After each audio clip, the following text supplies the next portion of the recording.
We're visiting again with Tucker Reed, horticulture manager here at the beautiful Dallas Arboretum. And I thought, you know what, with all these beautiful old trees, Tucker is the one to tell us about how you cope with shade and turf grass. We're looking at Asian jasmine. Tucker, how would grass grow in this area under the live oak? Well, honestly, under the live oak, it's not going to grow. It's not without a lot of extra work and money spent. So the average consumer who probably doesn't want to go in for a really elaborate color bed might want a ground cover, and Asian jasmine actually is one of our best full sun ground covers. It is. It's amazing how well it does in both sun and shade. Now there's some ground covers that really do need the shade. Mondo grass is a fairly common one a lot of people use.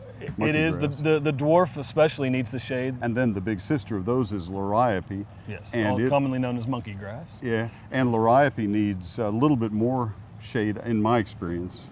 We grow it in both sun and shade throughout. We just make sure that those sunnier areas get the water that it's needed. Just to humor the situation, because we're at the Dallas Arboretum, what are some other things that you use in the shade that are not necessarily ground covers? Just give me a list of 4 or 5 exciting things. The Palmer ferndale is a good example. In some of the crazier things we use is ardesia, which is also known as sometimes as juneberry. We'll use ferns that will colonize a whole area. We'll use hellebores, which are great, and they'll reseed and give you free plants. Colorful in the winter. They are very colorful in the winter. So a lot of things. There are some shade perennials, and that can be pretty too.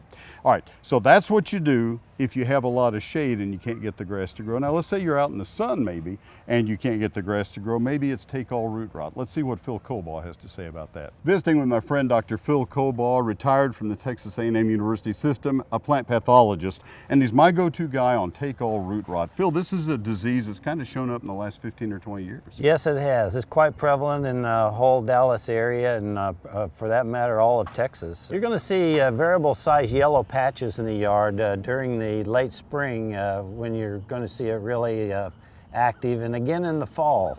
So the grass just isn't responding to fertilizer, it's not greening up, it just looks lethargic in the cool weather. These yellow spots are very obvious, Neil. Can I look as a consumer, and kind of not the smart guy that you are, can I look at a stolon, that's the runner, can I look at that and see that there is an organism there? If you go into the yellow patches, and you can just take a simple hand lens, this is only a 3X, and look at what we call the stolon internode, that's the area between the two nodes.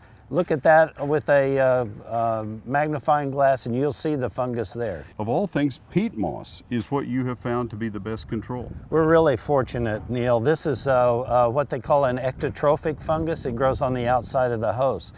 So we found out through research back in the 1930s that this fungus is very sensitive to pH.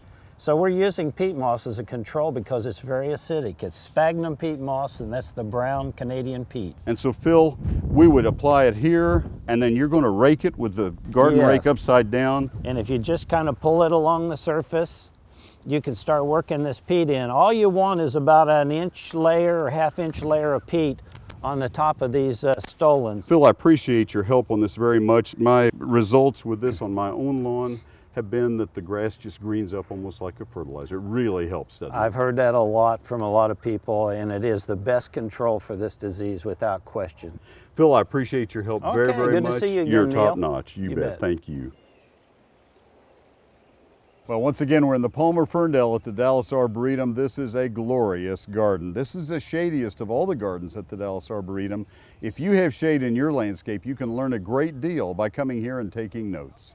Well, we have a special guest for you coming up in just a moment. Dr. Steve George, my buddy with Texas A&M, and his favorite topic, earth-kind roses. One of my favorite ingredients in the kitchen, onions.